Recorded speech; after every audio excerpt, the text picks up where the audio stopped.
Fidèles auditeurs de la radio Sven, bonjour. Grande est notre joie de savoir que vous êtes à l'écoute de votre émission, notre émission Mes idées, ma vision, une émission de la radio Sven, un média de changement de mentalité pour le développement intégral. Mes idées, ma vision, c'est une émission conçue pour glaner ici et là les grandes idées politiques, économiques, sociologiques, même religieuses, qui ont été à la base du développement des grandes nations. Mes idées, ma vision a eu le privilège de recevoir des éminents serviteurs de Dieu que vous allez avoir le temps de découvrir tout de suite. Nous allons essayer de développer une thématique d'actualité très très importante pour essayer de comprendre notre société, essayer de faire le diagnostic organisationnel et institutionnel de notre société. Je ne vais pas aller très loin, je m'en vais tout droit présenter les fidèles, les aimables serviteurs de Dieu que nous avons eu le privilège de recevoir dans les studios de Radio Sven. À ma gauche, nous avons un éminent serviteur de Dieu, M. Magali. Il est responsable, il est serviteur de Dieu à l'église 5e Selpa, culte francophone. M. Magali, bonjour. Bonjour. Je suis aussi avec un autre invité, M. Crispin Kachale. Il est pasteur visionnaire des églises Mont des Oliviers. Il est en même temps président du conseil d'orientation du centre d'épanouissement et de réveil spirituel. M. Crispin, bonjour. Bonjour. Je suppose qu'il est toujours difficile de présenter les gens. Peut-être j'ai omis quelques éléments que j'aurais dit dire aux auditeurs de la radio Sven. Monsieur, vous pouvez avoir la parole. Une présentation, une brève. Comme tu l'as déjà signalé, je m'appelle Mangali, je suis le pasteur du culte francophone de l'église Philadelphie. Merci beaucoup. À ma droite. Moi, je suis Crispin Kachale, initiateur de la radio Sven et pasteur des églises Mont des Oliviers. Oui. Merci beaucoup. Le choix de ces invités n'est pas un hasard, c'est à cause d'une grande thématique que nous allons essayer de développer aujourd'hui, l'église et le développement. L'église et le développement, c'est une émission que nous allons essayer de débattre franchement, sans toutefois avoir des tendances partisanes quelconques. Nous allons essayer de réfléchir ensemble avec les invités sur la thématique, l'église et le développement. Fidèles auditeurs de la radio Sven, le choix de ces invités est vraiment justifié. Parce que, en parlant de l'église et le développement, nous avons un invité qui est un théologien, et en même temps un responsable d'une grande église, mais aussi il va essayer de nous parler de la religion, comment la religion peut impacter sur le développement d'une nation. Mais aussi nous avons invité M. Crispin Kachale, qui est un pasteur d'une grande communauté. Il a beaucoup d'idées, mais aussi il est technicien A0 en développement. Ce qui veut dire que le débat sera équilibré au regard des compétences des deux invités. Fidèles auditeurs, sans toutefois tarder, nous allons d'abord essayer d'avoir une compréhension commune de la thématique. Monsieur Magali va essayer de nous expliquer en termes de... Merci beaucoup pour ce correctif. Pasteur Mangali, merci beaucoup pour les correctifs. Oui, nous allons tout droit essayer d'avoir une compréhension commune des deux concepts pour avoir plus ou moins une bonne compréhension de ce que nous allons dire. Nous avons deux termes, église et développement. Le pasteur Mangali va essayer de nous parler en termes moins savants que signifie une église. Pasteur, que signifie une église en termes moins savants? Bon, le mot église vient d'un mot grec, ecclésia. C'est un mot qu'on peut disséquer, qu'on peut diviser en deux pour mieux connaître le sens profond du mot église. Ex signifie hors de, clésis c'est un nom, ou kaleo un verbe qui signifie appel ou verbe appeler. Église peut signifier de façon brève appeler hors de. Alors si nous voulons bien définir le mot église, ce ne sont pas les murs. L'église n'est pas un édifice, un bâtiment, mais il est question d'une communauté appelée hors du monde. Une communauté appelée par Dieu et qui a reçu le changement, la transformation de la puissance régénératrice du Saint-Esprit, qui est mise à part pour le Seigneur, afin d'être un peuple qui le sert, un peuple qui lui obéit, est un peuple qui prépare un avènement glorieux qui est le retour de Jésus-Christ. Merci beaucoup pour cette bonne compréhension. Je ne sais pas, pasteur, si vous pouvez accepter que je puisse aussi définir d'une manière plus ou moins très pratique l'Église comme une organisation, une assemblée, des individus qui font la promotion de la morale pour le salut des âmes. Ça peut passer comme ça, pasteur? Non, il faut que cet aspect mis à part soit ressorti. Oui. Parce que là, il y a ecclésia, eke. Hors d'eux, il faut que cet aspect, donc une communauté mise à part, avec d'autres aspects que vous veniez encore d'épingler, nous pouvons accepter. Merci. Une communauté mise à part. Ce n'est pas une communauté qui se retrouve seulement pour faire ceci ou cela, mais qui est mise à part par le Seigneur, pour le Seigneur, afin d'accomplir la volonté de Dieu. Alors cette communauté qui est mise à part peut, à certaines occasions, s'investir dans certains domaines tels que le développement, certains domaines tels que le plaidoyer, et tant d'autres aspects, étant d'abord mis à part pour le Seigneur, par le Seigneur. Merci beaucoup pour cet éclaircissement. Pasteur Crispin, je pense que vous avez un ajout par rapport à la compréhension du concept Église. Un ajout, oui. C'est-à-dire que, comme vient de le dire le pasteur Mangalé, il doit y avoir une vision. C'est-à-dire, quand Dieu te prend, il te met à part pour une détermination, une action déterminante à exercer dans la communauté. C'est-à-dire, vous êtes mis à part pour un plan spécifique que Dieu vous accorde afin, et c'est là où vient le terme que vous avez utilisé, sauver les âmes. Merci. Nous supposons que les auditeurs de la radio Sven ont bien compris ce que signifie Église. Mais à côté du mot Église, nous avons parlé du concept de développement, compris comme un processus par lequel les individus travaillent pour leur bien-être social et économique. Avoir plus et être plus. Ça peut passer? Je dois y mettre encore quelque chose, innover. Oui. C'est-à-dire que si vous n'innovez pas, vous ne développez pas. Dans le sens réel du terme, si vous ne changez pas la situation dans laquelle vous êtes afin de l'améliorer positivement, vous ne développez pas. Je comprends très bien que vous avez maîtrisé, vous faites allusion à François Pérou qui a parlé que le développement c'est d'abord innover dans la structure mentale. Il faut innover. Oui. Il faut que ce terme-là, comme l'a dit Magali tout à l'heure, le pasteur Magali tout à l'heure, il faut que ce terme-là puisse apparaître. C'est-à-dire que innover, c'est la raison pour laquelle même les sociétés développées innovent encore pour se développer davantage. Oui. Merci beaucoup, pasteur. Je ne sais pas si vous avez un ajout par rapport à la compréhension commune du concept développement. Oui, développer, c'est aussi transformer. Oui. On peut transformer du point de... Parce que l'homme n'est pas seulement esprit.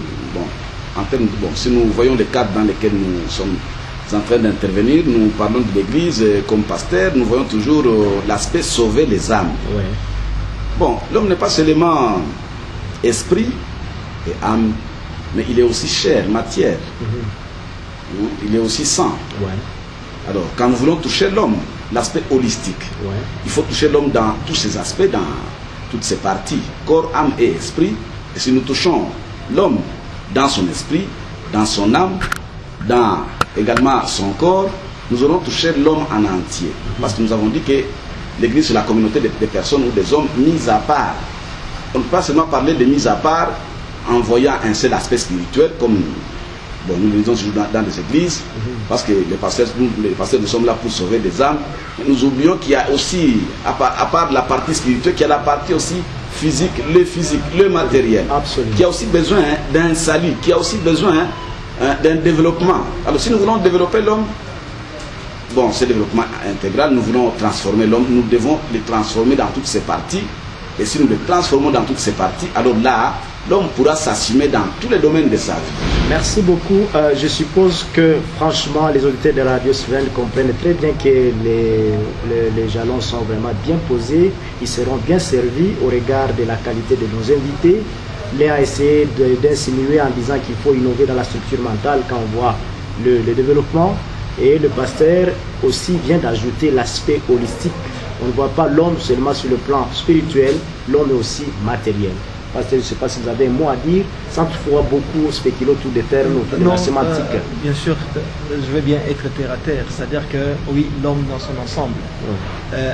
Si l'Église vient, si Jésus est venu, il dit, il nous a laissé le Saint-Esprit. Le Saint-Esprit, il va vous fortifier. Pourquoi le Saint-Esprit va vous fortifier? C'est pour atteindre un objectif, non pas seulement comme on le pense, spirituel, mais aussi matériel. C'est-à-dire que c'est Dieu qui vous accorde la force de pouvoir travailler pour produire. C'est la raison pour laquelle nous disons c'est une innovation qui doit venir, où on est libéré dans l'ensemble de la personne, c'est-à-dire là où on voit l'esprit, on voit la chair et on voit l'âme. Merci beaucoup, monsieur Crespin, pour votre intervention. Merci beaucoup, chers invités, pour votre pertinence des interventions.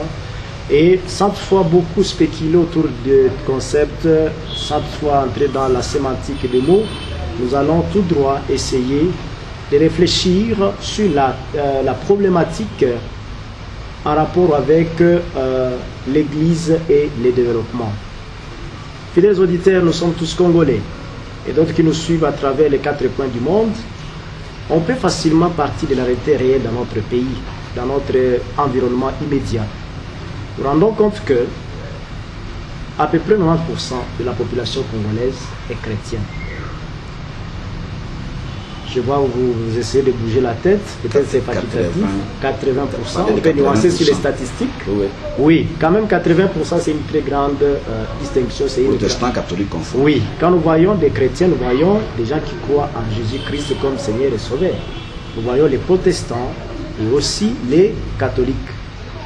Nous constatons réellement qu'il y a un nombre très très élevé de chrétiens dans les pays. Il y a beaucoup d'églises dans les pays, mais on se rend compte que notre pays ne fait que reculer malgré l'existence de ces églises. Comme vous venez de le dire tout de suite là, le pasteur Magali, il a essayé de montrer réellement qu'on doit aller vers l'aspect holistique, on doit prêcher l'évangile, mais aussi voir l'aspect matériel. Est-ce qu'on peut dire, messieurs les invités, est-ce qu'on peut dire réellement que l'Église a échoué, ne contribue pas réellement au développement du pays, au regard de la destruction criante de notre nation? Vous avez la parole, monsieur. Ok. Je crois que quelque part nous pouvons dire oui, parce que la réponse peut être mitigée du fait que quand nous voyons l'aspect spiritualité sur terrain, avoir la politique, bon, tous les domaines de la politique, je ne sais pas, d'économie, des finances, la vie en général, nous pouvons répondre de façon clair que quelque part, pas l'Église, l'évangélisation a des problèmes au Congo. Cette évangélisation a des problèmes. Peut-être que c'est des problèmes de soubassement de la base au début. Peut-être que les choses n'ont pas été bien clarifiées. D'abord, l'évangélisation que nous avons réussi, c'était une évangélisation missionnaire où les gens s'attendaient toujours à recevoir. Les gens attendaient toujours les opportunités. Et ces opportunités ont endormi et ont fait perdre même la ferveur dans la pratique même de la religion. Nous voyons aujourd'hui qu'il y a beaucoup d'antivaleurs. Et même les gens qui travaillent, des détournements, il y a toujours la menterie, il y a ceci, il y a cela qui font que même aujourd'hui, nous ne pouvons plus espérer que les leaders d'opinion venant de la tendance chrétienne peuvent aider ces pays. Pourquoi? Parce que nous voyons qu'il y a beaucoup d'antivaleurs. Nous ne comprenons plus. Alors que nous sommes à 80 ou 85% chrétiens. Un pays chrétien, mais nous voyons qu'il y a beaucoup d'antivaleurs. L'évaluation qui a été initiée dans ce pays, le message qui a été prêché, moi je vois que le message n'a pas réussi. N'a pas réussi à faire sortir les Congolais de l'ancienne vie pour le mettre sur le flanc de la parole de Dieu, sous la volonté de Dieu, sous la lumière de la puissance du Saint-Esprit, afin que la transformation voulue, parce qu'il est question de transformer. La transformation n'est pas effective. Elle n'est pas effective. Je crois que l'Église a un morceau dur aujourd'hui. Oui, en quelque sorte, on peut dire réellement qu'il y a quand même des ratés quelque part. Parce qu'à un moment donné, vous avez semblé le dire dans vos propos que l'Église, l'Évangile, à un moment donné, on peut même dire plus loin, je ne sais pas si vous allez me contredire, vous êtes des serviteurs de Dieu, que c'était aussi un outil de colonisation. Je ne sais pas, mais aussi vous avez essayé de fustiger le paternalisme dans lequel ceux qui nous ont amené l'Évangile, dans lequel ils ont versé, n'est-ce pas? Tout à fait. Pasteur Crispin, vous avez un mot à dire par rapport à cette thématique, en rapport avec, malgré le nombre élevé d'églises, 80% de la population sont des chrétiens, mais on se rend compte que le pays, au lieu d'avancer, recule. Je remercie le Seigneur de la réponse que le pasteur vient de donner. C'est-à-dire que cela a été un constat général. Je crois que les bases ou les fondements n'ont pas été réels. Le Congo a reçu son indépendance en 1960. Et en 1960, de par ce que nous avons lu depuis des années, il paraît qu'il y avait 20 universitaires au Congo. Déjà, il y avait une carence générale dans l'administration lorsque les colons sont partis. Ouais. Ce qui veut dire que les missionnaires, là où ils allaient enseigner, ceux-là à qui les missionnaires enseignaient sont directement partis dans l'administration. Il y avait une crise partout. Et cette crise générale a fait que l'église soit abandonnée. Qui a pris l'église? C'était les domestiques des missionnaires, c'est-à-dire les travailleurs des maisons des missionnaires. C'est eux qui sont entrés dans l'église.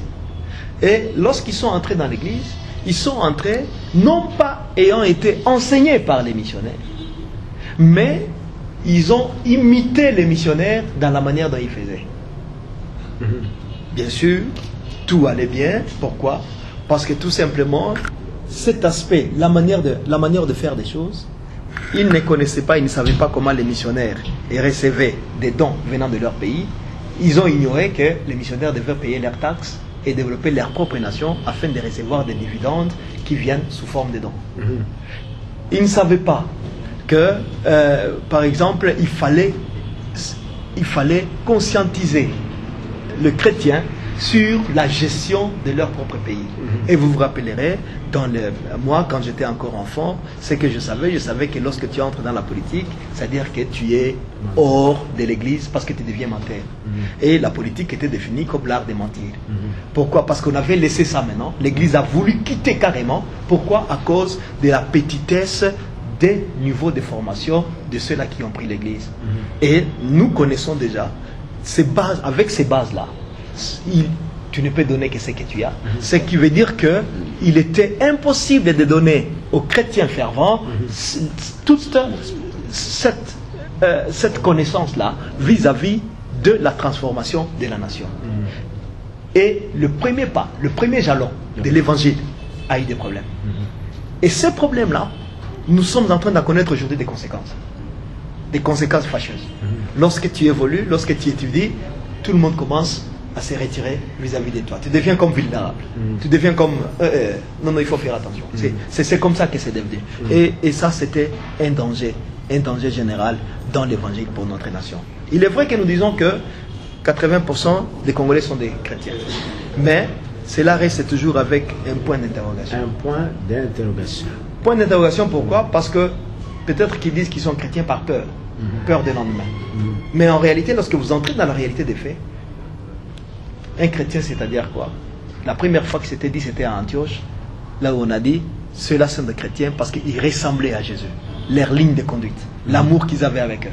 Alors, lorsque nous nous plaçons dans un pays comme les nôtres et dire que nous avons 80% de chrétiens, je reste avec un point d'interrogation, il y a beaucoup à faire. Merci beaucoup, mais je pense que ça c'est une paire de manches. On peut parler par exemple des églises protestantes où on suppose qu'à un moment donné les missionnaires, même des églises catholiques.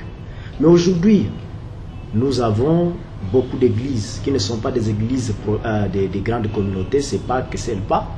Nous avons d'autres églises de réveil. Mais à un moment donné, au lieu de réparer, au lieu de quitter des erreurs, au lieu de réparer, de corriger des erreurs que nous essayons de fustiger, de certaines erreurs, bien sûr, il y avait de la vallée, il y avait certains aspects positifs qu'on peut retenir d'eux. Mais au lieu de corriger ces erreurs, on se rend compte qu'apparemment, même la nouvelle génération ne fait qu'imiter ce que les colons nous ont laissé comme déviation, pasteur. Il est vrai que ce qui, comme il venait de le dire, de le souligner, la politique n'était pas l'apanage de l'Église. Depuis les temps anciens, depuis l'histoire de l'Église, il était bien connu que ceux qui peuvent faire la politique, ce sont les autres, mais les chrétiens, ils doivent vraiment se focaliser sur les valeurs chrétiennes et non cyniques.